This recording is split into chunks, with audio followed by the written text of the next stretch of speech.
You know, we often say that everything begins with a story. And when I was thinking about why it is that women's education is so important to me, I was thinking about how it all began. And it actually all began with the story of a woman whom I actually never met. It's the story of my Mausi. So, before partition in India, my grandparents were living actually on the Pakistan side. And while my grandmother was pregnant with my mother, who was the last of 8, my grandfather had an unfortunate hunting accident and passed away. Well, at that time, my Mausi was 16 years of age, and my grandmother was, the usual widow. She was petrified, didn't know what was going to happen to the future. She still had a few children to raise. And so she very quickly had my Mausi's marriage arranged. And during the time of the wedding, just as the doli was leaving, suddenly some other very distant relatives showed up and said, "Oh my God, you should not have allowed this doli to go. He is not a good boy." And the rumor was that my Mausi was more than likely going to be put into prostitution. So you can imagine how my Nani felt about this. My Nani then, in a very unusual act of daring and courage at that time, she actually went to the family, to the parents of that son, and within a matter of months took my Mausi out of that home and brought her back to her own home. And so again, just think about this. This is the time before partition. My Mausi at that time got a divorce. And this divorce was sanctioned by her own mother. Now, what was, again, my grandmother was poor. All she had at that time was some kids that she had to raise. She had my mama, she had my mother, who was just newly born, and she now had a divorced young daughter. And so my Mausi decided to go and get an education. I think partly it was to help support the family, partly it was the question of what was she to do now. So she went to get an education. She often had to sit in the back of the classroom. Obviously she was a bit of a stigma. And she ultimately ended up getting her undergraduate degree. She got a master's degree. She did end up remarrying at a later age. And she had 2 children. When she passed away young, she ended up having a stroke at an early age. But she was a principal at a school. In fact, she actually had a rather unfortunate life because even when she got married the second time, she was married for a very short period of time, at which point she herself became widowed and had 2 children and had a stroke and actually passed away in her early 40s. Now, the story of my Mausi, though, doesn't just end with the story of her. She was very heavily involved for many years, from the age of 16 until the age of 30, in helping my grandmother raise my mama and my mother. Now my uncle, my mama, was the first boy in my mother's family to go to college. And while he was growing up, he used to regularly go down to the well with my Nani to get water, to bring back water to the house. And he would tell my Nani all kinds of fantasies of how he was going to grow up and go to the U.S. someday and, get these very high-level degrees. He did ultimately go to Yale and get a PhD there in physics, and he did ultimately become somebody who worked at NASA. My mother, who was the youngest of 8, ended up going to Delhi University. After the partition, my family moved to Delhi. And she did her undergrad and her master's degree in mathematics from Delhi University. When my mother was about to get married, in fact, there was no money really for her dowry. And what became her dowry was her education. In fact, my grandmother on my father's side, when trying to choose a mate for my father, chose my mother for her degrees because she had her eye on the U.S., New policies had just came out in the U.S. saying that if you had a degree in mathematics or science, they would let you enter. So my mother got married. Her main dowry really was her education. So that's the story of my Mausi. And that's a story, and I'll come back to that story a little later. But what I want to emphasize here is that you have a story of a woman who didn't intend to get an education. That was certainly not in her plan. She makes a choice to get an education. It ultimately affects the life of her brother and her sister in some profound ways. It also ultimately affects the life of her children, because she dies young. Her daughter grows up to become a teacher at the very school where she was a principal. Her son grows up to get an MBA and has his own business in Delhi. You know, when I think about the stories of great women, there are lots of stories of great women here in India. You can think of stories from the past, like Indira Gandhi.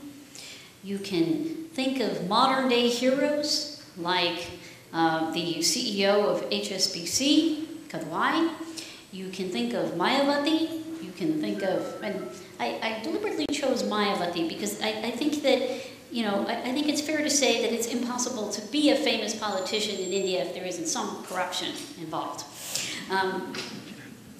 Deepika, and then you, of course, have some of our greatest artists and writers, Arundhati Roy. And that's just a few, and I can go on and put up a very long list of heroic, and powerful, and very famous women, not just in modern-day India, but throughout Indian history. But those are just the stories of a few individuals. And I think we make a mistake when we decide that the story of women in India should be the story of those famous heroes. Because the real story of women is not them, it's our mothers, our daughters, our sisters, our wives. Those are the people that will actually make up our families and this country. So the big question that we often pose in this country, as well as all across the globe, is why should we educate women? And often the answer to that question is, obviously, this is a no-brainer, or the opposite answer is, obviously, no, because this is a problem. You cannot send women to school. So let's unpack that. Let's think about this question of why should we educate women? So one answer to that question is, well, we should educate women because this is something very, very important. It's actually critical to our families. It's critical to our families for the following reasons. When you educate a woman, you literally decrease the mortality rates of newly born infants. Why? Because women know more about how to keep their babies healthy. Putting that education in her hands versus the guy's hands is what makes the difference. Her children will be healthier. She's the one taking care of how these kids are fed. She's the one who's taking care of how these kids will be maintained on a daily basis. So her children will be healthier. You give a woman education, her children are more likely to get an education. In fact, on average, the children of working women end up doing better both academically as well as economically over the course of their life. That is true for both boys and girls. Every added year of education for a girl in primary school equals an average increase in her salary over the course of her life between 10 and 20%. Every additional year of secondary education for a girl contributes an average of 15 to 25% in salary over the course of her life. And you all know the great success of microfinance.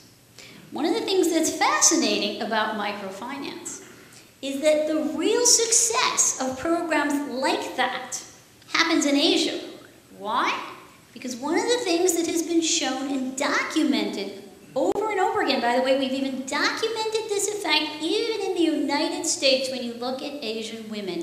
If you put education in their hands and put money in their hands, they make better decisions for the family.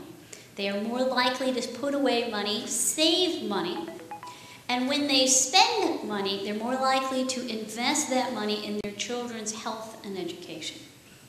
So one answer to that question is, why should we educate women? Is it actually makes us have stronger families. It helps our children. It helps the children of our children. Now, here's another way to think about this question. Why should we educate women? Well, there are serious consequences that can be felt at our national level, both in terms of how well our businesses do, as well as how our economy will do if we educate women. So what do I mean by this? Well, if you look at women, the women that actually work in India, only about 15% of working women actually earn sort of salaries and benefits. I mean, 85% of the working class of women here tend to work in sort of labor where it's very much more informal. They're not getting legit salaries or benefits or anything like that. Well, turns out if you were to do simple things like improve sanitary conditions, improve educational effects, improve infrastructural support for women. Turns out that this could have a significant effect on the average growth of the GDP of this country. So right now, the anticipated growth for 2015 is 6.4%. That's actually, not bad. Last year was about 5.6, I mean, we should be happy, right? After all, we're doing better than Russia. We're doing better than Brazil. We're kind of beginning to catch up to China, and after all, China's growth is kind of slowing down, so we might just make it, right? But it's actually not enough if you think about the fact that this country has huge problems when it comes to infrastructure, when it comes to poverty. So having a 6.4% growth rate is actually not going to be enough to help this country move forward. It's going to need something closer to 9 to 10%. And one of the ways you can do that is by getting the women into the workforce. You get women into the workforce. Let's say, and I was actually just talking to Roopa before I came onto the stage, so I'm going to steal a couple of her numbers. If you were to just simply educate, do some of the policies to get women in the workforce, much like the way Korea does, estimated increase in the amount of money in this economy over $100 billion.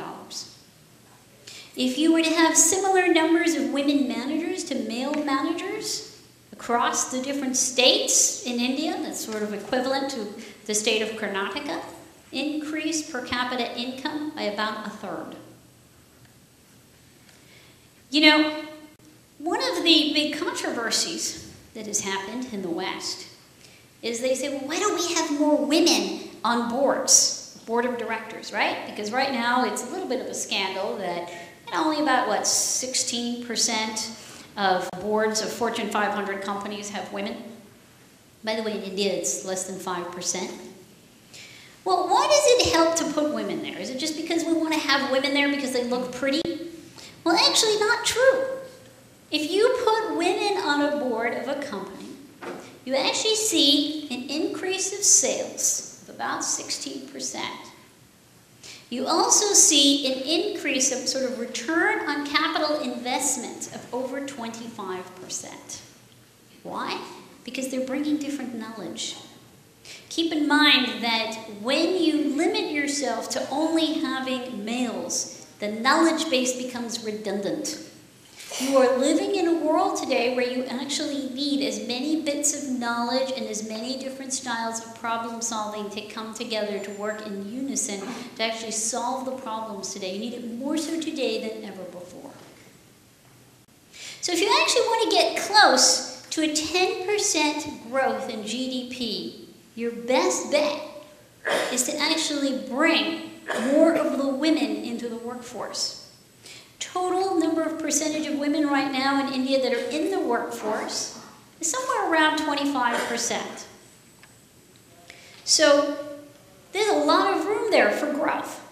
So the second answer to the question, why should we educate women, is it's good for business, it's good for our economy. So those are the reasons why it's a no-brainer, right? Now, why do we think that it's not such a great idea? And there's two main reasons. I'm going to focus on two reasons. I'm sure there's lots of other reasons that you will point to. I'm going to focus on the two that I think are the ones that come up the most often. One is that, you know what? It's really important to me that the people I love are safe. My mother, my sister, my wife, my daughter. I want her to be safe. I don't want to send her out into the world where anything could happen to her, God forbid. It's a legitimate concern. We've seen what happened in the news. We want our women to be safe. What's a second major concern? Well, what if we lose our tradition? You know, women are the guardians of tradition. Women are the ones who ensure that our children learn about God. They're the ones that ensure that we actually go to the mandir or the mosque and make sure that our kids actually learn something. Learn how to practice the rituals. They're the ones who make sure so often that, you know, you learn how to eat a proper meal or get a proper meal. Women are the ones who are the guardians in the household that essentially make sure that things are going on the way it has been going on and will pass on our values, our traditions, our ways of doing things. And that's important. You know, what's interesting about tradition is at some point in time, there was a problem. Some big problem. And people were trying to figure out how to solve that problem. And when they were trying to figure out how to solve that problem, some brilliant person came up with a solution. They made a choice about a set of behaviors that could be done that might help solve a problem. So one person tried it.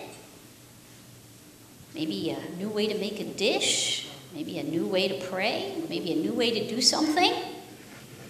And it caught on. Everybody saw that it was a really cool way to do things. It solved the problem and it became really, really popular. And it became so popular that it got handed down from generation to generation. And now we cling to it because it's tradition. You know, traditions are great when they help solve a problem. But we don't want to become the victim of the tradition so that the tradition ends up dictating how we're going to live. Just as at one point in time, we found a solution to solve a particular problem, we also have to be just as cognizant of the fact that, well, you know, maybe if that solution doesn't work, maybe we might want to revise it to solve the more modified problem of today. And I think we call that entrepreneurialism.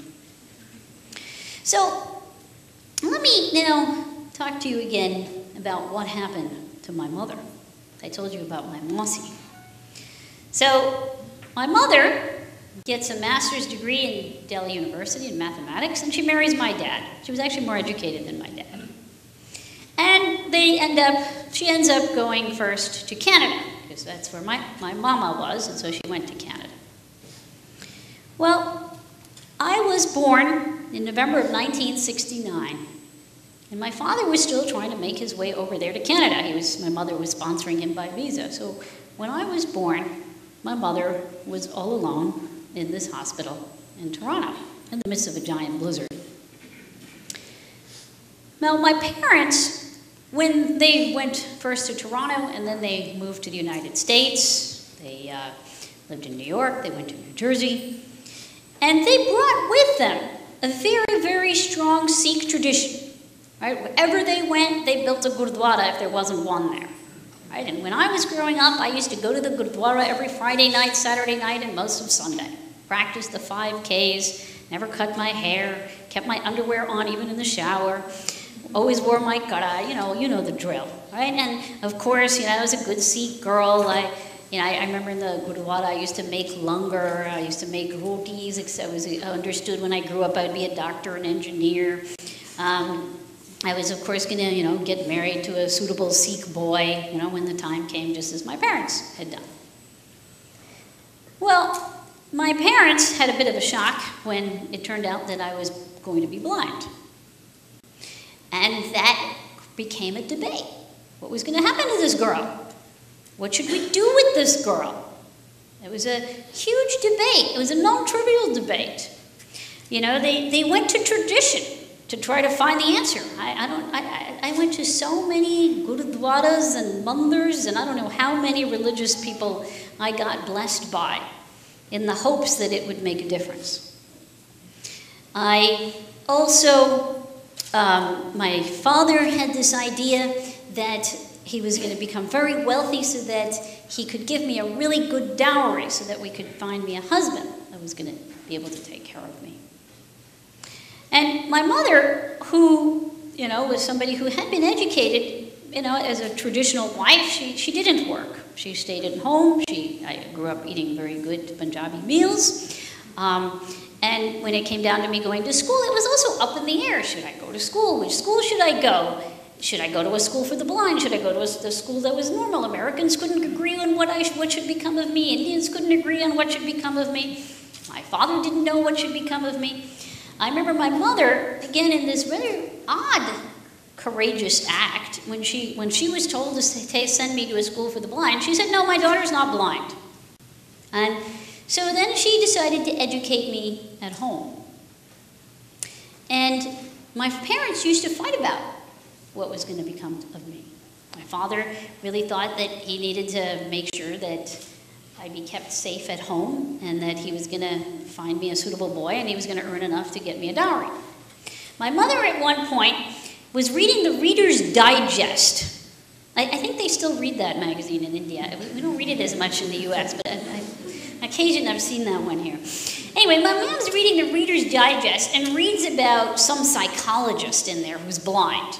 Okay, so she should know what could become of blind people, but suddenly one day, I think I was about 9 or 10 years old, my mom says, "You know, you can grow up to become a psychologist. I don't know what they do, but I think you should try to become one of those." That seemed to be her solution to the problem. When I was 13, my father suddenly passed away. He passed away and he fell on the pavement in Manhattan. He had a heart attack, and by the time he got to the emergency room, he was gone. And at that time, my parents were investing in these new businesses. My father was an entrepreneur, and so they had a lot of debt. And so when my mother became a widow, she was left with a lot of debt. So my mother had to go back to work. And so my mom, who was a widow, she had debt, and she had 2 blind daughters at that time. And she made this she must have had an interesting revelation. I don't quite know how that mental process worked out, but I'll tell you what she did. She used to say, when I was growing up and my sister was growing up, she used to say, "There is no money for you to have a dowry. I cannot find you a boy to get married.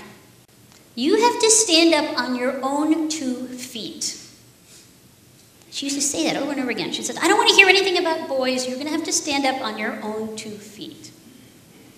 Now, she was an interesting woman in that she was a very traditional woman.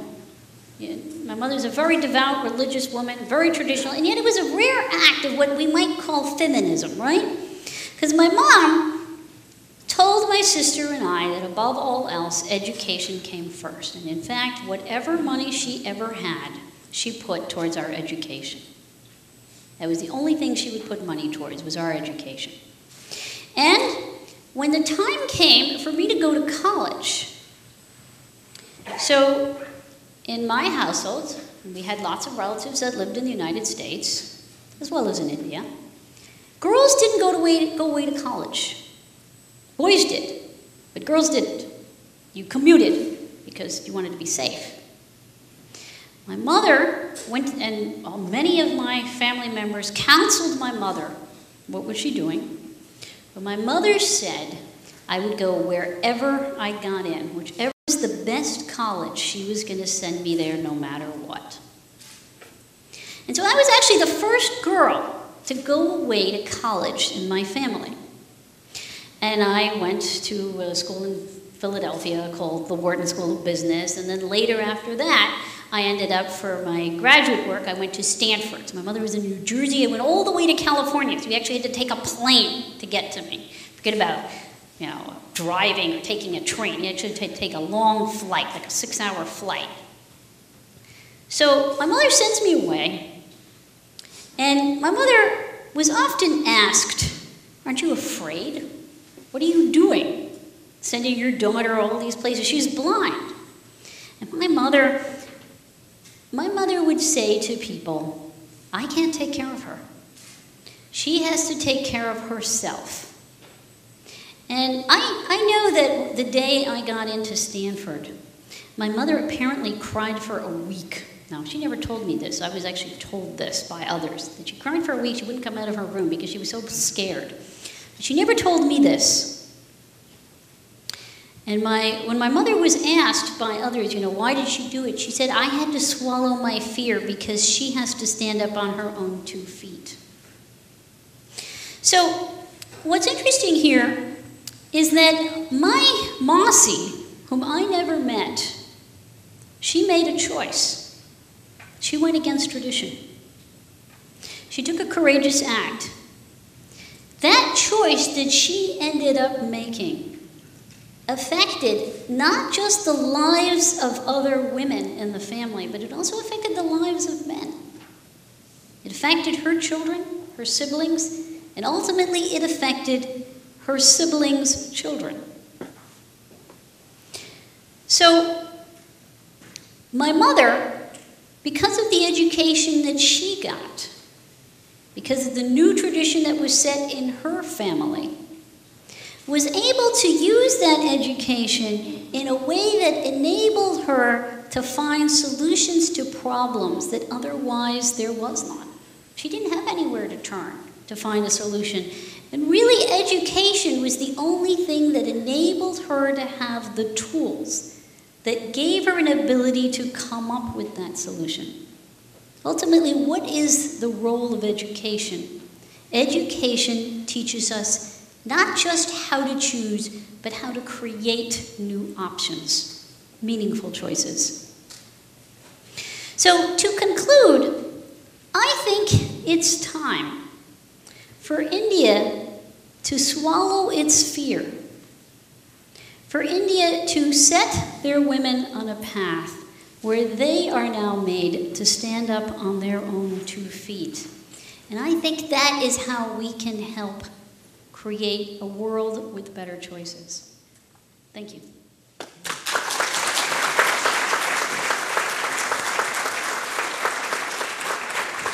Thank you, Sheena. Thank you for that. For the Q&A part of this evening, we thought we'd get someone else whom we're a big fan of here in Viva Vikhroli to come and actually conduct the question and answer session in the form of a chat, a conversation. So it's my pleasure to invite Roopa Purushothaman on stage. Thank you. Thanks, Pramesh. I feel like my heart's actually beating more quickly because I think we got an insight into something very personal in the story of your life, and so thank you for sharing that. So big round of applause. Thank you.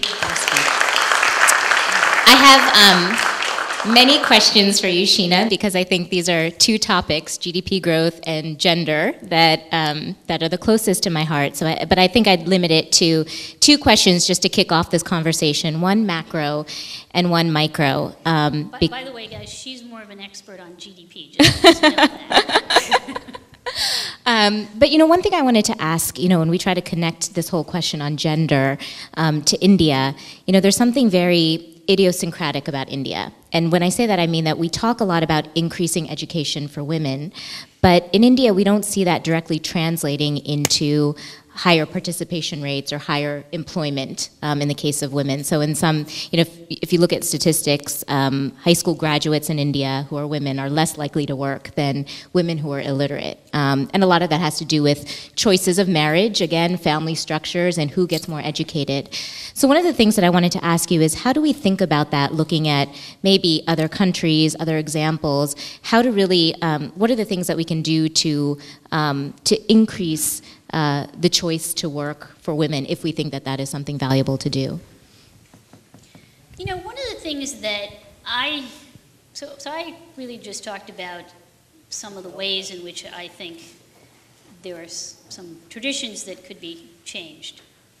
But at the same time, there are actually some traditions that are in place that actually facilitate much more easily for women to work in this country than anywhere else. And I have personally taken advantage of that. So one of the things that's phenomenal about this culture that really is very supportive to women, or at least can be, is the fact that children are collectively raised. Grandparents are often around. Aunts and uncles are often involved. So I actually personally really benefited by that. You know, I look around at my American colleagues and they're stressed out when they have a job and have kids to raise at home. But one of the great things about Indian culture is grandparents love it. They love to take care of the kids, and they love the fact that they then get to ensure that the younger generation really does learn properly, unlike their kids. And I actually think that's phenomenal for women. We're often scared of taking advantage of it, I think, in Indian culture, but it actually is something that we should be proud of and should make use of. Because the reality is that if you live in a big household like that, or have the in-laws or the parents nearby, that makes it possible for the woman to go to work and for your child to still get the same amount of attention and care that it would get whether the mom's at home or not. So I can be here, right here with you guys, and have absolutely no worry and no guilt.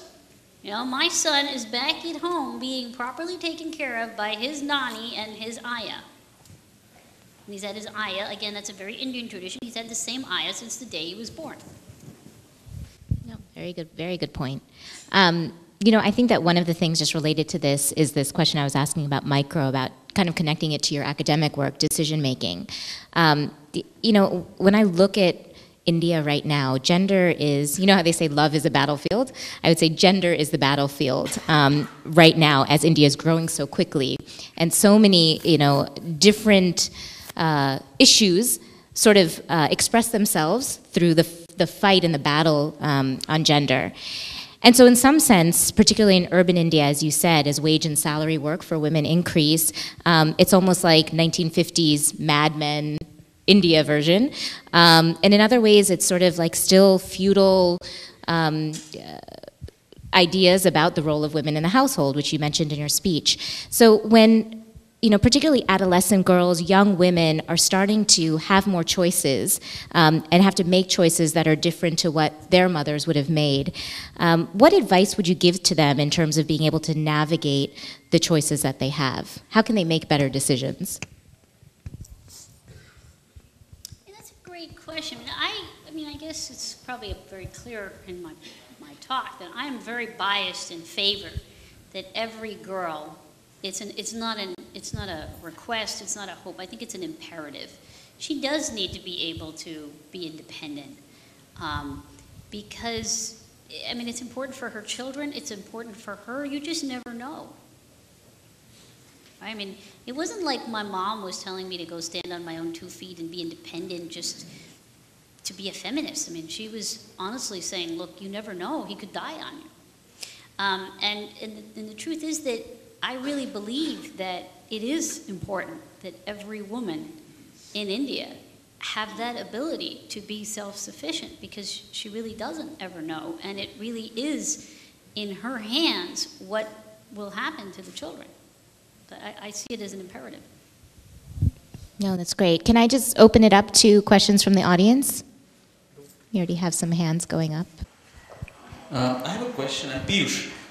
I have a question and a comment. My question is that there was a thing about women on board and those companies having greater sales. Yes. Now, is that a correct correlation or is it reverse? That the companies having greater sales are more mature and that's why they have women on board? And you know, so it could be two ways. I mean, so how do we decide which way is correct? I mean, it's a regression analysis. You Yes. can't randomly assign women. Right? And I can send you the report, but yes, you're correct. It is a regression analysis. There's no way to fully disentangle that. they did look at what happened to the company's sales and per capita growth, from the past versus the news change. But again, you could say there's a selection bias there. Okay. And the second comment I would like to make is that I think we can look at this women in workforce. The difference it creates is it brings in, the men usual have some games that they grow up with, some talk that they grow up with, and that creates a norm in the workforce. And when the women come, they come with a completely different normative mindset. Yes. And so the women development, the corporate development because of women workforce, I think happens because of them being not bound by the traditional norms. I mean, that's something, just a comment I'd like to use. Which, by the way, is actually very good for a company. Now, I'll tell you why. So here's a phenomenon that we see not just with adding women, but anytime you add any kind of diversity, in the case of US, it would be different colors of people. Here, it might be different castes and ethnic groups. Anytime you put a bunch of people that are different from one another, they don't like working with each other. They really hate the experience. And this is not just true of India, this is true the world over, right? Why do we hate the experience? Because we don't really like being in a situation where we have to defend our opinion every 5 seconds. We don't like it when people disagree with us. Even if we have an open mind, it's just generally cumbersome. It makes us work harder, right? And so we don't like it. It also feels uncomfortable to have this bit of conflict. Now, the interesting thing is that when you have people that bring to the table different points of view, they take longer to make a decision, but the quality of the decision has been shown to be, on average, 5 times better. And by the way, that is true regardless of whether it's a small decision that's being made or whether it's at the highest level of decision making at the top of a company, so sort of strategic decision making. Having diversity up there improves the quality of the decision, although it does increase the length of time. Because you have to get used to the fact that, okay, this person has this set of opinions. That person has this set of opinions. Now, how are we going to figure out how to make use of these opinions and come up with a choice that accounts for these ideas? And that takes work. I just wanted to add to that. I think Sheena mentioned this in her talk, but I think a lot of times when we talk about gender in the workplace, we're missing out on the fact that this is a question of talent allocation. And at the end of the day, you want to get the best and the brightest into the right positions. And talent is evenly distributed between men and women. And so we are really handcuffing ourselves when we don't do that. I think there are other reasons that make decision-making difficult and make, there are things at the margin that we all need to talk about, but that should really be the core of the conversation. So right now, what Indian businesses need more than anything else is innovation. You're not going to get innovation when you have a bunch of people that are all the same. They think too similar to one another. My question is that, you mentioned in your initial talk, the education to women reduces the mortality. Now, we have been here in this auditorium for last 1 hour. Every day in India, 300 women die during her delivery of her own child. So this is like, if you compare, every day, if you put 300 women in a plane and the plane crashes, can the government survive? Why are these governments are sitting together? In spite of so much of money coming from WHO, World Bank, IMF for increasing the health factor of women and also reduce the mortality. That means, what I mean to say, every state, 10 women die every day. And this number is more in the most, tam-tam state of Gujarat. It is so bad. Can I have your response? So, and you might be able to add to this. So we know that with education, for every 1,000 children born, there's 18 fewer deaths for every 1 year of education that a woman gets. I think what's important to recognize is that we live in an era today where change isn't going to come from the top. There's some things that can happen from IMF, some things that can happen from World Bank, some things that can happen from government. They can make things possible, more possible through money. But in order for each individual family, each individual person, each individual community to actually know what to do with those resources, to make use of it, it takes knowledge. And the great thing about today is that knowledge is becoming cheaper. You know, provided you can read, everybody has access to it. It's free, right?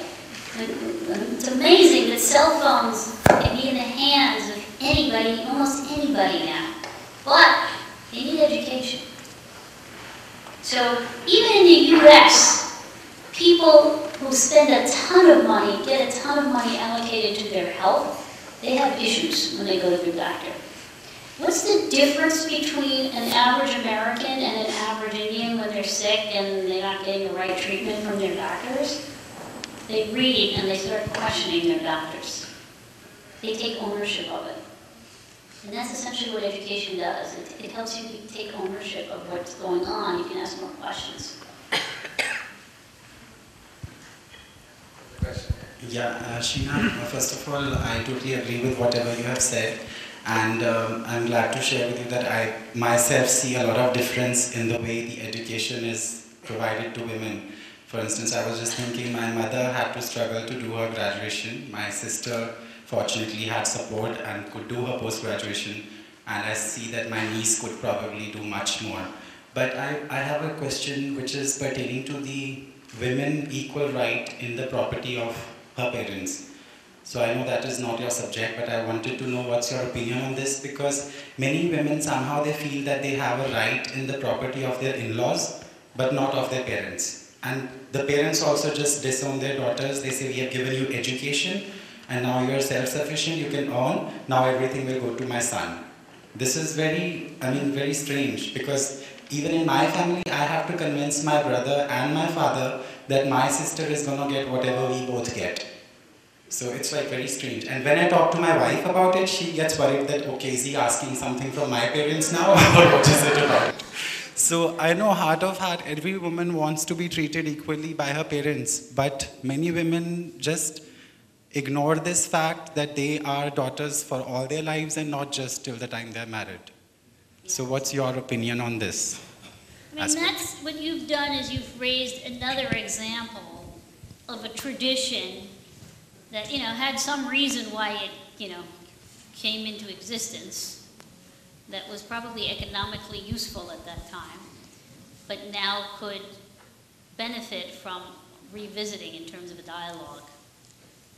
Sheena, I have just a question related to what you said, that in order to increase the GDP, we should have more women in the workforce.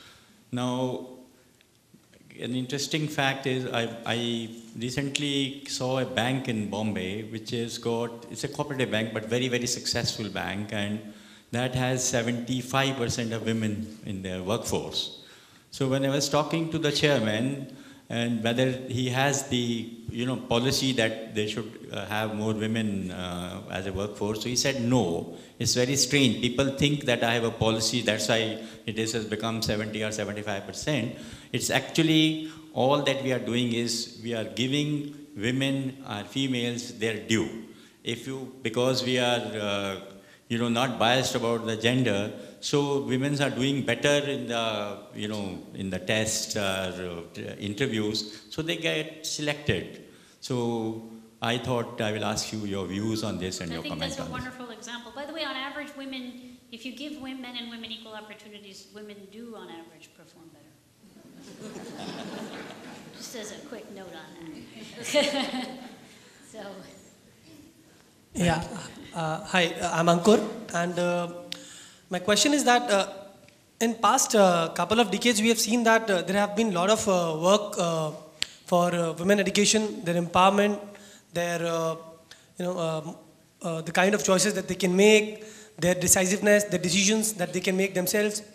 However, I would like to know your thought on I mean, despite these independent women who are there, do you think that their decisions are sometimes or a lot of times bound by the social obligations? So I would like to know your thoughts on this. When you say social obligations, what do you have in mind? It's not anything specific, I would say, but in, for example, a small thing for a girl stepping out of her home, okay, to work in a different city or probably a different country. So a social obligation can be something like her relatives stopping her parents to not do so. A very small example, but something on these lines. Or maybe a girl getting older and the relatives forcing her to get married instead of pursuing the career ahead. A very small example, but yes, in these lines. Yes, I do think that those.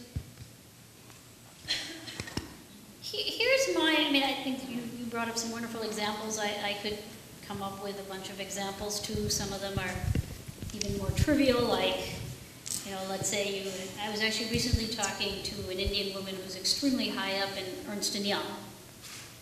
And her husband is also doing very well, but I guess whenever her mother-in-law is around, and she walks in the door, and she'll walk in the door, at 9:30 at night, and, they have a cook and all, and the mother-in-law makes a point of asking her, well, so, khana kya hai aaj raat ke liye? And of course, she has no idea, just like the husband has no idea. It's like whatever the cook made. But the mother-in-law's reminding her, that's your job. Where have you been? Right? So that's yet another sort of simple thing that, kind of makes her feel bad that she kind of made the wrong choice. But I think, we can come up with a whole list of things that make it difficult for women. And let me turn that around and reframe it. How would I think about making the decision? And I can tell you how I framed it for myself when I had to make difficult choices along the way. I found, and I will admit to you that in some ways it was probably easier for me because I was blind. And while that imposes a lot of limitations, it also gave me a lot of freedoms. Because I was blind and nobody knew what to do with me, that also meant that I could tell everybody else how they were going to do it. And that gives you a lot of power, okay? So I will admit to you up front that what I did was probably not as easy for other women. But what I came up with was that I wouldn't be bound by tradition. I would ask myself the question, what makes sense, right? So what are all the goals that have to be fulfilled? And what makes sense to fulfill them? And that was really how I came to the observation that, I want to make sure my kid grows up eating Indian food. I want to make sure my kid grows up understanding what India is all about and what it means to, what are the religions that are all about and all that. And so, but rather than asking myself what was the traditional way of getting there, I asked myself what was the way in which I could make that happen. And in that process, I discovered, Indian culture is actually very helpful. You just got to put all the pieces in the right way, right? And so that's how I sort of came to make use of different ideas. I trained with the my mother is there to help out. Now, I think that that's a better way to take advantage of tradition as opposed to allowing tradition to dictate what you do and what you choose. Actually, I want to take 3 Twitter questions now before going back to the audience. And these are from Nikhil Prasad Ojha, who couldn't be here, but who sent 3 questions. And do you prefer that I ask them all at once, or should I ask them one by one, Sheena? What is your choice? How hard they are. Well, they're all pretty interesting. So one by one? Okay, sure. Great. The first is, what is the future of free will? Oh, geez. What is the future of free will? Well, I don't personally think, okay. My view on free will is the following. For the most part, we don't have any. We're on autopilot. And if you were to exercise free will every single moment of the day, you'd get nothing done. So your best way to exercise free will, in my opinion, is not through figuring out what choices you will make exactly. It's to figure out what choices are not working. That's what you can be conscious of. And it's when you veto something and you say, no, that's not working, we're going to do it this way instead, that's your moment to exercise free will. You're not going to be able to exercise free will on every single thing. Just go on autopilot. Thank you. Okay, the second question. If choices can be influenced so easily once you know how, what safeguards can consumers expect from companies who are going to try and manipulate them? Well, the problem with that is, right, all the marketers are trying to manipulate you simultaneously. And you, the consumer / chooser, are being bombarded with all these manipulations. And so, the question is which manipulation is going to be the strongest, right? Which will stick, and then you get manipulated on that one versus the other one, right? So that's, I guess, the art comes in terms of how well do you do in figuring out which influence tactic to use on the individual. And then on the other side, it comes with how well do I do in discerning what's going on and what do I really want. And that's actually something that I think is very important, that for you to be an effective chooser and to exercise free will, you do need to think about what is most important to you. You can't make every choice something important. You got to know what your main priorities are. And if I can just add to that, you can read her book and you'll come to know even more. Read The Art of Choosing, that's a choice you'll make. And the third question from Mr. Ojha is, what jam do you prefer? I like that one. Very simple. It's Wilkin & Sons is the brand, and the kind of jam that I love is Little Scarlet. It's a particular kind of strawberry. It's excellent. I would highly recommend getting a scone, putting a little scarlet jam on it with just a little bit of homemade whipped cream, and it's perfect. And it goes very well with chai.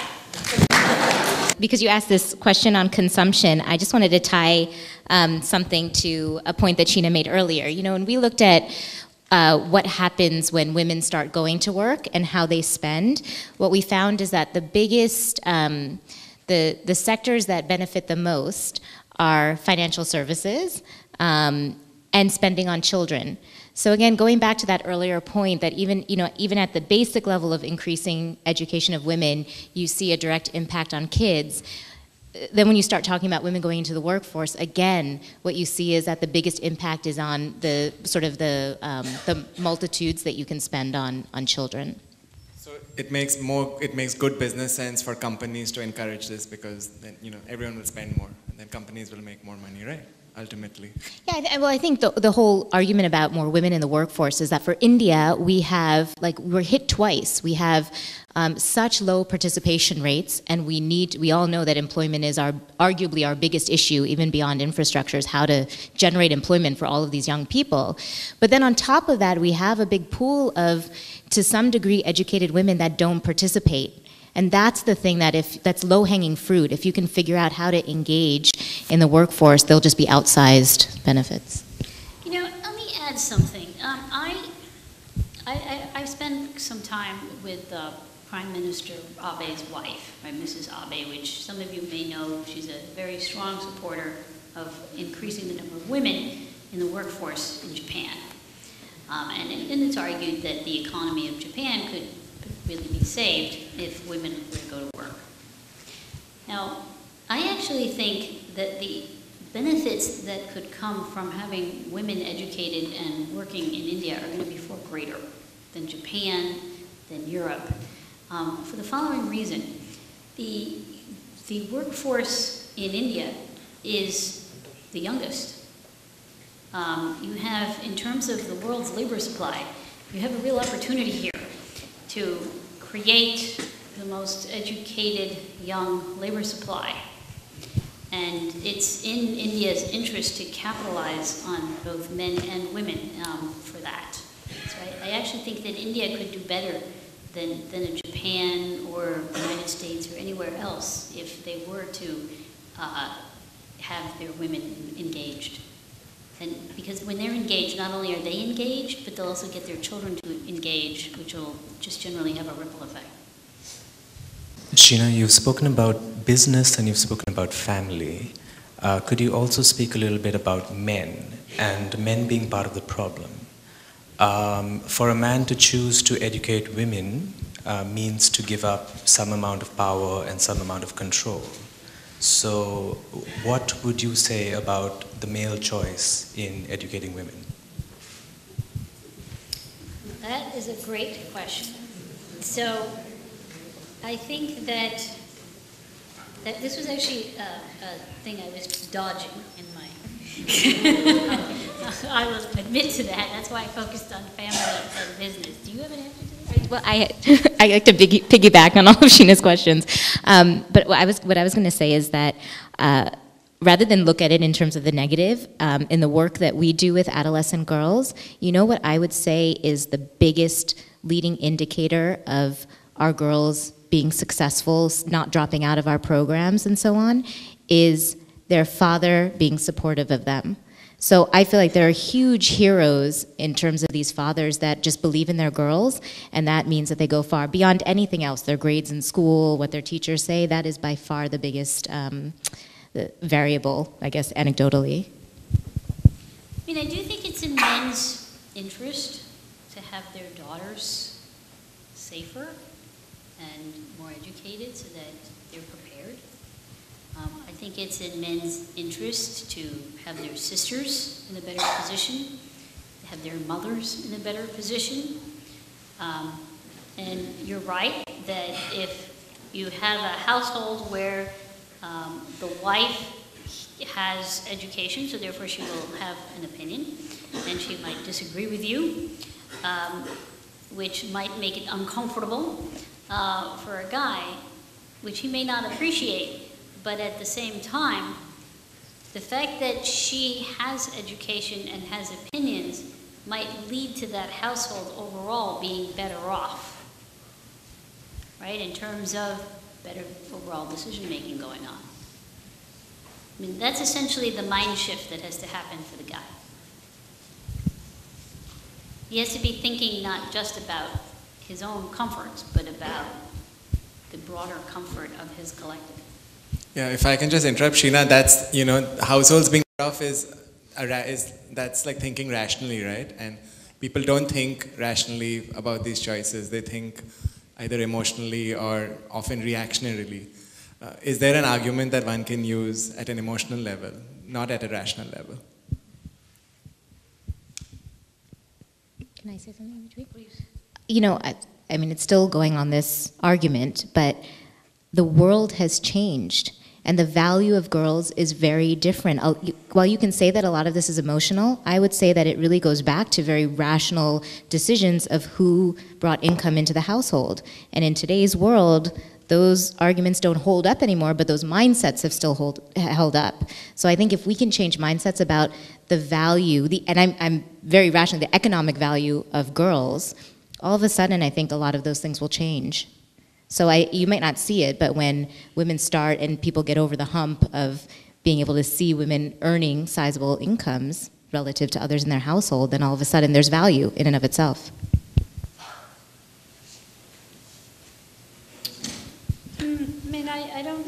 I think that's a fair point, that how do you make it emotional? And I guess in my household it was emotional because the thing was that a woman needed to be able to stand up. My mother always said, I don't want you leaning in or leaning out. What is this? I just want you to stand on your own 2 feet. And that really was about protection for her. And I would think that every dad would want that.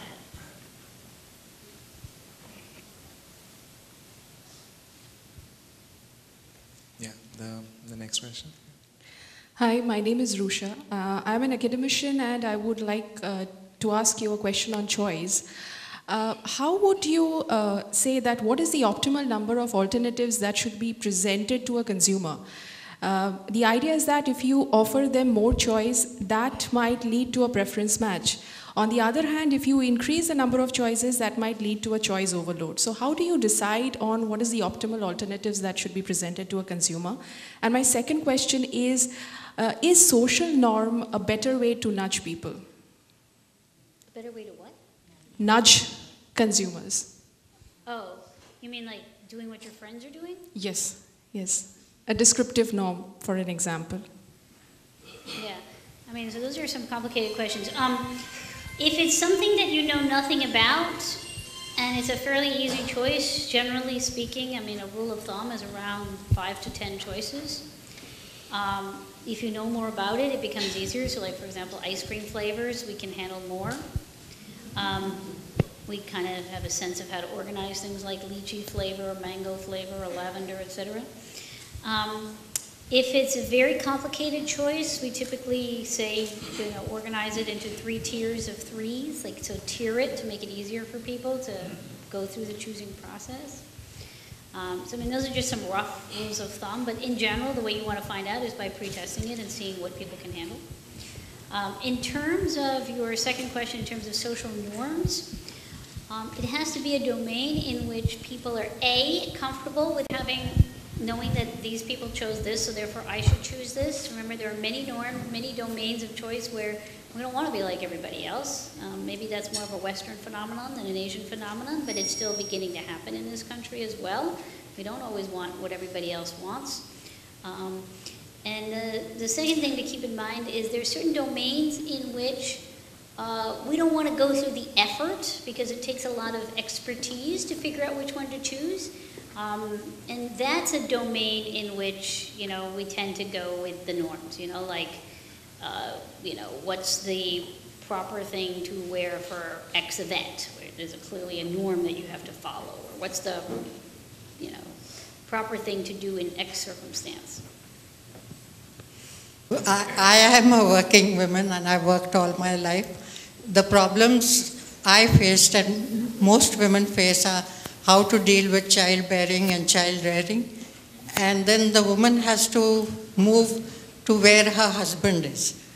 And these factors definitely put them behind because every time you move, you have to search for a new job. So it's very well to say, a person who's, and then traveling, women generally go into jobs which are steady, the teachers or clerical jobs, whereas class 1 professionals, though teachers are class 1 professionals, sorry, but what I mean is high profile jobs. I am a doctor. It entails odd hours, we are called at night, we have to move from place to place. It is really difficult, not only in India, it's difficult anywhere. So how would you suggest that women deal with it? So I really, really think that it's going to essentially boil down to a couple things. One is you really do need to have more than just the spouse lined up to give you support. So I actually think for the girl, having her family as her support is actually very, very important.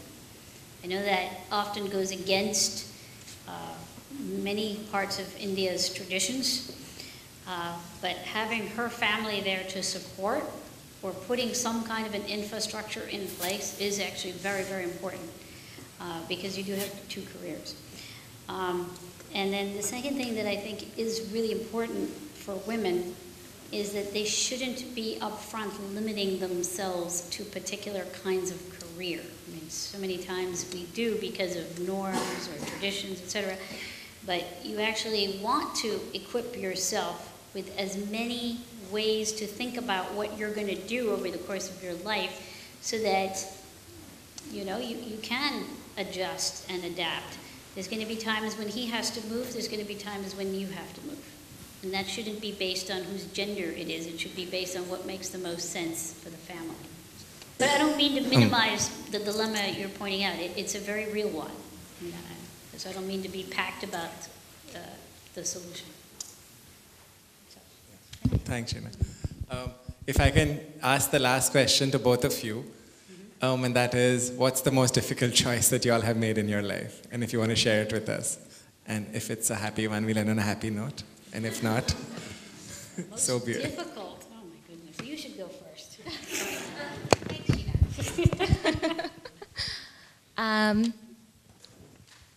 I'd have to say that my most difficult decision was deciding to sort of quit my job living in New York, drag my husband to India to start a company that didn't exist, And it was a complete risk, and I think everyone thought that we were crazy. So I would say making that decision was something that it was the first step of doing something that was not expected of me throughout my life. And I think I didn't put so much weight on it, but it started the dominoes of really starting to exercise a little bit more free will in terms of crafting the kind of life that I wanted to lead.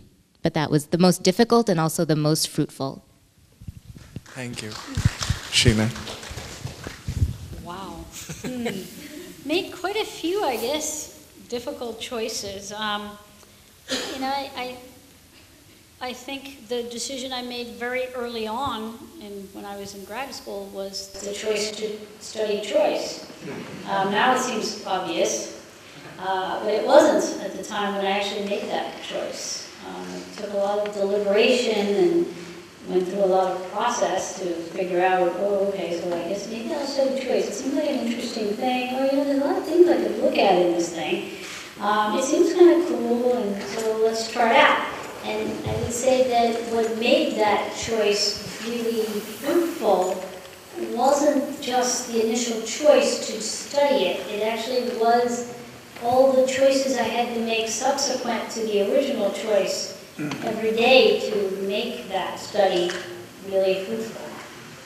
So that was probably there's lots of hard choices I made. That was probably the one that had the biggest impact on my life.